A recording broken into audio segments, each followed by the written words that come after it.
Good morning. Rob Bonta, California Attorney General here. Thank you all for joining us today. We are here to announce a lawsuit that we filed this morning in Santa Clara Superior Court against TikTok. And we have been involved in a 2.5-year investigation into TikTok for its practices and the impact that it has on young people's mental health, physical health, well-being, and we're suing the social media giant for exploiting young users and deceiving the public about the vast dangers the platform poses to our youth. They have built a business model centered on exploiting young people's time, attention, and well-being. They know very well that young people have differences in self-regulation, in executive function, and they have promoted a platform and a business model that preys on the proclivity of young people to use the TikTok platform in a way that's addictive, excessive, and compulsive. And so we are bringing in state court state law claims, two in particular: the false advertising law of the state of California, the unfair competition law. We allege that TikTok has falsely advertised as well as used unfair and deceptive business practices, and we'll go into some of the details as to what we allege in a moment. I will also say we are announcing our lawsuit today in California State Court along with 12 others today. It'll be a total of 14 other states by the end of the week, each bringing their own lawsuit in their own state under their own state laws. This is a bipartisan group of states. It's multi-state, bipartisan. And why is that important? Because in these days, it's hard to find anything that's bipartisan. But we do see that across different ideologies, across the differences that we see in our nation, among our different states, there is a commonality that there is a desire to protect our children, to secure their future, to protect their health, to ensure their safety. And so we're proud to be working in a multi-state bipartisan way. New York Attorney General Letitia James and I are leading the effort among the different states, and we're grateful for that, the ability to do that. We've worked on many issues together, and this is yet another one that we are driving forward. I want to take a moment here to acknowledge the folks to my left and right who brought us to this point. They are mission-driven, focused on the work, protecting Californians, our children, and taking on powerful interests that abuse their power and harm our people. And they do not do it for the recognition. In fact, I'm sure they're not particularly comfortable right now. But I will say, I want to recognize them. I want to acknowledge them. I'm grateful for their work. We are a team here at the California DOJ, and we wouldn't be here without this great team. So let me say thank you to Deputy Attorneys General Megan O'Neill, Brendan Ruddy, Marissa Roy, Neha Aurora, Joshua Oshkevsky-Jubileer, Graduate Legal Assistant David Beglin, Senior Legal Analysts Roberta Matson and Jake Fernandez, Associate Government Program Analysts Belinda Chan and Caitlin Baron, Supervising Deputy Attorneys General Barney Eskandari and Emily Kalanithi, Senior Assistant Attorney General Nick Akers, and Special Assistant Attorney General Ellie Bloom. This is a big team which signals our commitment to see this case through to the end. It's a talented team, and you can see that talent reflected in our complaint, our investigation, the factual and legal analysis that we have presented in our complaint filed today in California court. TikTok has knowingly exploited our young people for profit. It's really that simple. They have chosen profit over the health of our children, over a whole generation of young people. They have targeted young people as their audience. They have literally called our teenagers their golden audience. and that they want them to be early adopters onto their platform. And youth addiction is a key and central pillar to TikTok's business model. And let me just say, TikTok has been wildly successful in their business model. There are 16 million users of TikTok right here in California. 63% of young people 13 to 17 years old in America use TikTok. 17% do it daily, and many use it for multiple hours every day. Our young people are very much on TikTok's platform, and that is by design. That is because they have been targeted, and TikTok has a business model that seeks to maximize frequency and duration of use. How do they do it? Let's talk about some of the specific efforts and ways that TikTok preys on our young people. They specifically prey on young people's vulnerabilities, their developing brains. They have an algorithm that's designed to suck our kids in and keep them on as long as possible. And unfortunately, tragically, it's working. TikTok just deploys a suite of manipulative features that exploit the psychological vulnerabilities unique to our young people. So let's talk about some of what they are. They have a beauty filter that fosters unrealistic beauty standards. It harms self-esteem, it triggers body image issues, and even physical and mental health disorders. TikTok has known that. They have their own internal studies that reveal that. They know that they're harming children with their beauty filter, and they do it anyway. They also have an autoplay and infinite scroll feature. It makes the experience for young people on TikTok timeless. They don't know what time it is. They lose track of time. That is by design. They have video after video auto-playing, one after the other. It scrolls endlessly, and it makes it incredibly difficult for young people to get off the platform. They have TikTok Live and TikTok Stories, ephemeral, temporary content that preys on young people's desire to not miss out, their fear of missing out, or FOMO. They need to be online, on TikTok, so they don't miss the stories, they don't miss the live.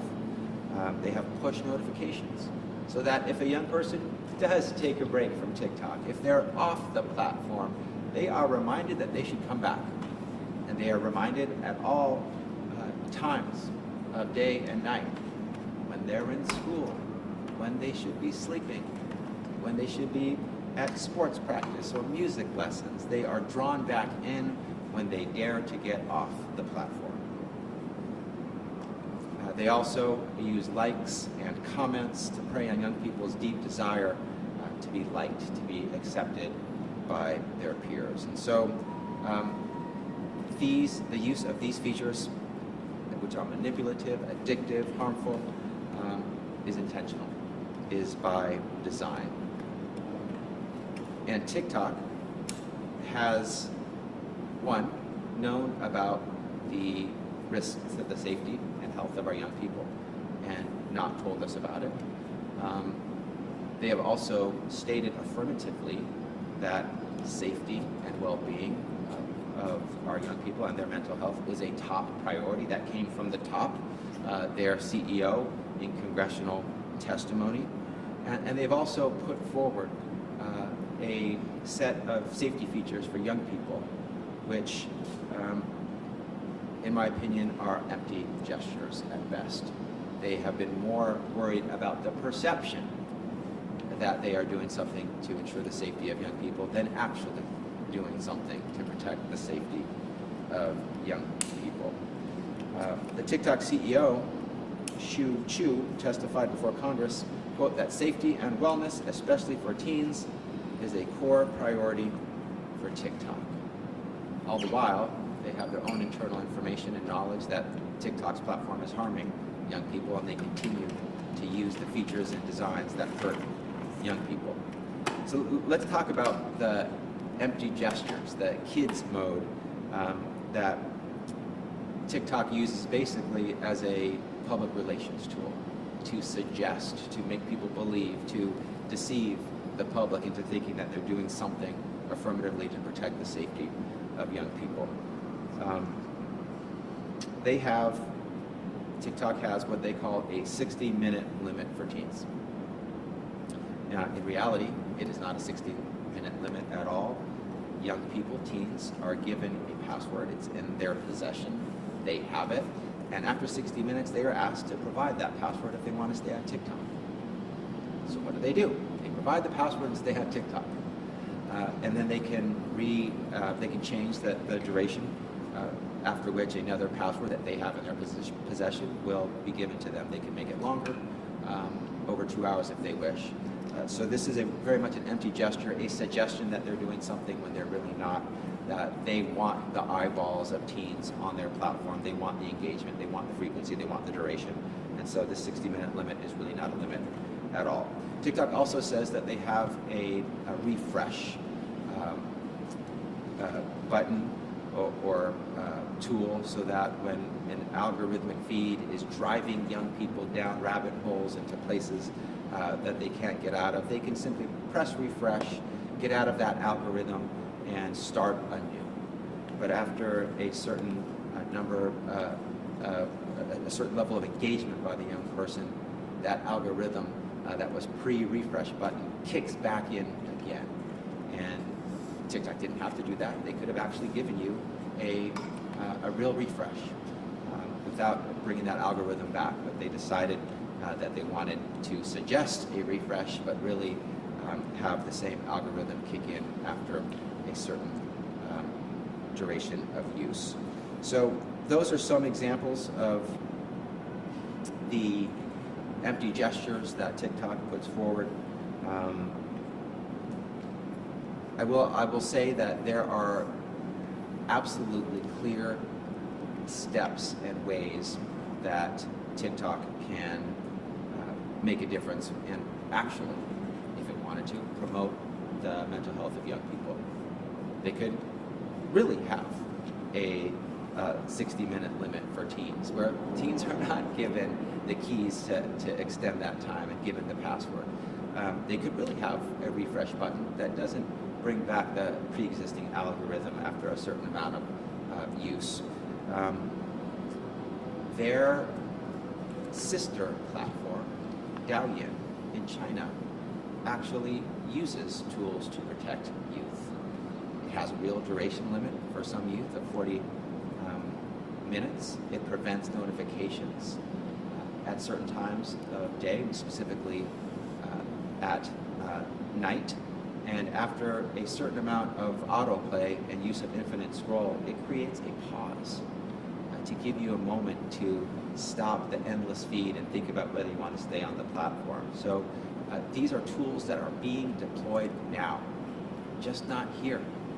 They are available. They could be used today, but TikTok has chosen not to use them. What else could they do? They could stop making the clock invisible for teenagers when they're on TikTok. They don't want young people to see how long they've been on the platform, because then they would realize how long they've been on the platform, that it's time to do something else. They want to create a sense of timelessness. They could actually, again, restrict the use of the algorithmic feed to young people. They could adopt real time limits and push notification limits. They could limit access to beauty filters. So these are some of the things that TikTok has available to it now, has decided not to use now, and that is what we are asking that they, in this lawsuit among our remedies, that they implement some of these safety features that are available today. So the bottom line is that TikTok's platform, by design, intentionally and deliberately, has hooked our kids, millions of them throughout America, millions of them in California, and it's hurting them. And TikTok needs to stop hurting our children. It's really that simple. And we have the data to buttress our intuition that what parents know instinctively about the impact that TikTok is having on our children. The U.S. Surgeon General has issued an advisory warning that adolescents who spend more than 3 hours per day on social media face double the risk of experiencing poor mental health outcomes, including depression, including anxiety. And in 2021, 8th and 10th graders were found to spend an average of 3.5 hours per day on social media, so exceeding that 3-hour limit, where their risk is elevated.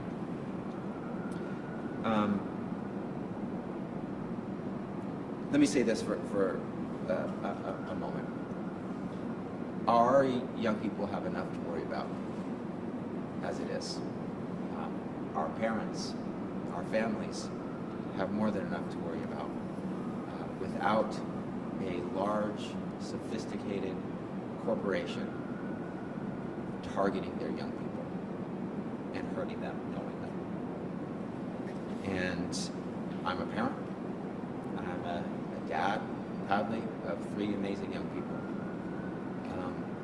They all use TikTok.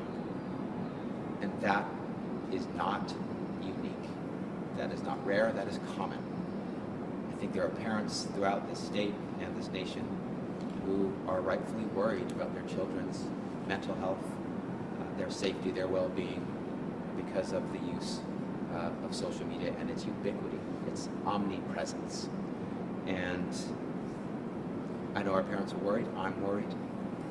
I'm also fed up and will not tolerate multinational corporations, this American corporation, specifically targeting our young people and knowingly harming them.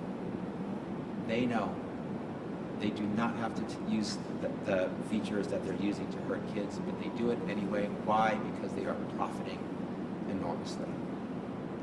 They are selling our children's health and safety, well-being, and futures in pursuit of profits.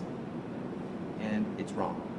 And that's why we're suing TikTok, and we intend to stop them from being involved in these practices going forward. This is part of an ongoing effort that we have to hold the social media platform community accountable when they are engaged in harming our young people. There's great promise to our social media platforms. They create jobs. They connect community. They create opportunities for people to have interactions with one another that we need, that are important to our lives. They also have great pitfalls. Pitfalls that are known, pitfalls that have been created, unfortunately, intentionally and deliberately to harm our children. And we can have social media platforms with the promise and without the pitfalls. Our social media platforms, up to this point, many of them have not elected to voluntarily to address the pitfalls. So we're going to do that for them. That's why we sued Meta. That's why we've sponsored legislation that has helped ensure the safety and health of our children. And that's why we're suing TikTok today. So we're proud to stand with states across the nation, again, multi-state, bipartisan, holding TikTok accountable for harming our youth. We will not stop until our young people are safe and healthy. We will always stand up for our young people and have the backs of our parents across the state and across this nation. So thank you for being here. I'm happy to answer any questions that you might have. Olga Rodriguez with the Associated Press.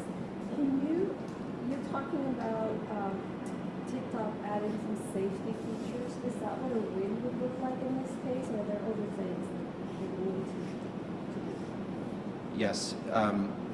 We are seeking a number of different remedies with our lawsuit. One is exactly what you just set forth. We call it injunctive relief. Others have called it structural relief, changes in behavior going forward that end the harmful practices, features, and designs, and implement approaches that protect the safety of our children. So I mentioned some of those in my opening comments. In many of our cases, most of our cases, the change in behavioral, the injunctive relief is the core component. That's also true here, and also true in our meta case. There are certain approaches that can be adopted today if they wanted to, and since they have not voluntarily adopted those approaches, we're going to demand that they do through our lawsuit. We're also seeking other remedies. We have a disgorgement of profits remedy, meaning that the profits made based on the unlawful conduct, those need to be disgorged or returned. We're also seeking penalties and fees. Our unfair competition law has a $2,500 penalty for each violation that TikTok has engaged in. So there's a variety of different remedies, but back to your question, the change in approaches, the end to the practices that knowingly harm young people, and an adoption of healthy, safe approaches is the core to our case. Hi. Thank you. I would like to ask about the decision to file individual lawsuits in state courts. If you can explain the reasoning behind it, and also there in this separate case against Meta, there are multiple individual state AGs lawsuits in state courts as well, and recently they've been having some favorable rulings in terms of defense, including Section 230 and First Amendment. Today's decision to file in state courts have anything to do with that development in that case? Great. So why are we filing in multiple state courts throughout the state here in the TikTok case, whereas in the Meta case, we had a federal multi-district litigation case where a lot of states joined in one lawsuit. The main reason is the FTC and the DOJ have brought a Children's Online Privacy Protection Act claim against TikTok. That means that because of the way the law works and the relationship between the federal and state governments, that the states cannot also bring that claim, and that we are going to be bringing our state law claims in our own state courts. So it's not better or worse, it's just different. And it's based on the action of the federal government, who already took steps to hold TikTok accountable for its violation in their eyes and our eyes of the Children's Online Privacy Protection Act. So when states are each bringing their own lawsuits in their own states, there is an evaluation of state law that needs to occur. There's a deployment of state resources in each state and a commitment to prioritize this case among the many important cases that could be brought by a state. So that has led us to where we are today, where we have a very robust set of states that have filed in their own state courts. We think more will roll out over time, including some later this week, maybe some in the weeks and months that follow. But it's no reflection on the power or potency or strength of the merits of the case. It's just a different procedural approach. And we feel very strongly, as we've just laid out, about the merits of our case when you apply the law to the facts. The defenses of Section 230 and the First Amendment have been long known to us. They are the common defenses that we see in these cases. We are confident of our ability to overcome those defenses and move forward with strong cases that will hold TikTok and Meta accountable. So no surprise that those are the defenses that have been brought in the past. Different judges will opine differently based on the facts of the case before them, but we're confident in our ability to move forward. If I can ask another question. So you just mentioned and listed as example all the measures TikTok takes in China. I'm curious whether throughout the investigation, have you asked TikTok why they haven't implemented those measures here in the US, and have they said anything about the reason for that? I think that's a great question, and I don't know that there's any answer besides they have intentionally deprived young people of a protection that's available to them now. There's no good answer to that. and the capacity, the ability, the technology, all exists for all of the safety protections I've discussed today. And why they have not deployed them already is the question. Only they can answer it. It's available. They're doing it in other places. They can do it now. They've chosen not to, is the answer. They've chosen profit over the health and safety and well-being and future of our children. And that is not something we can accept. So we've sued them.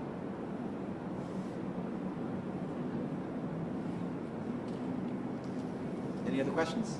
Hi. Hi, it sounds like the goal is not so much monetary penalties, but how much could that $2,500 per incident add up to? Hard to tell.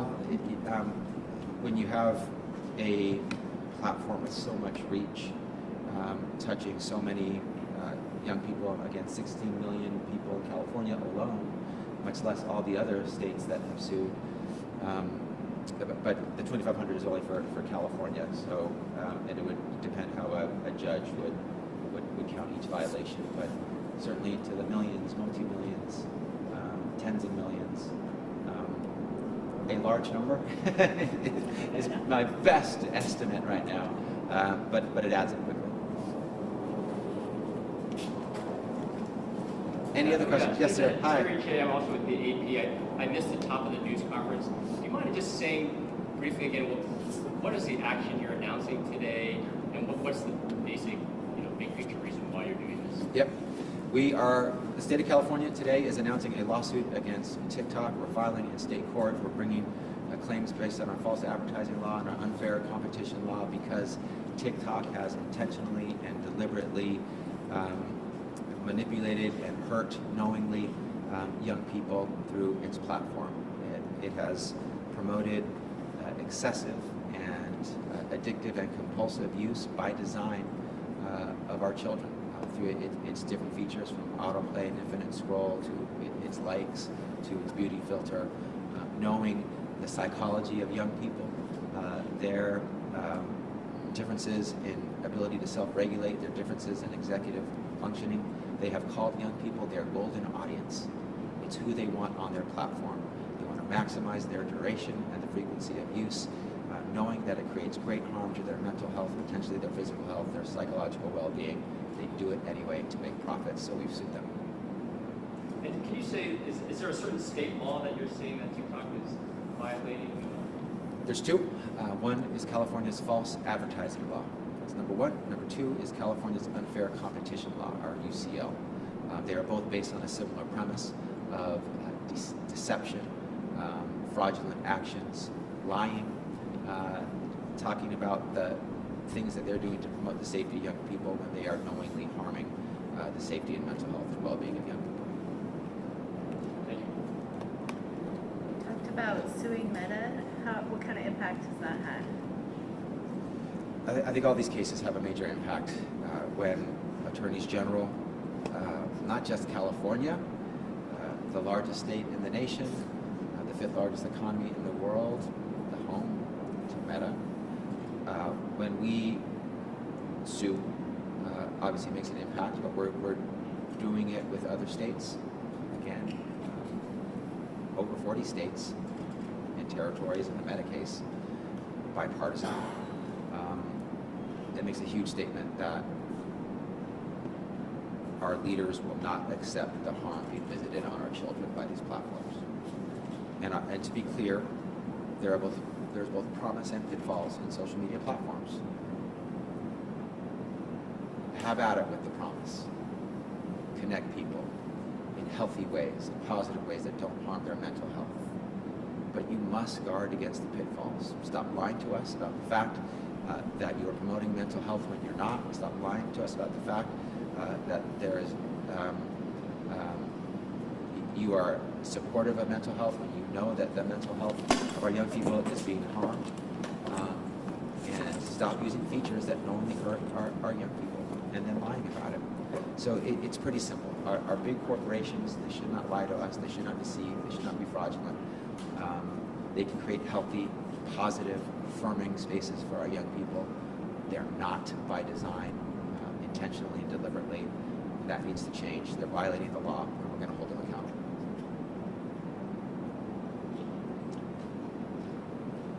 Anyone else? Thank you for joining us today.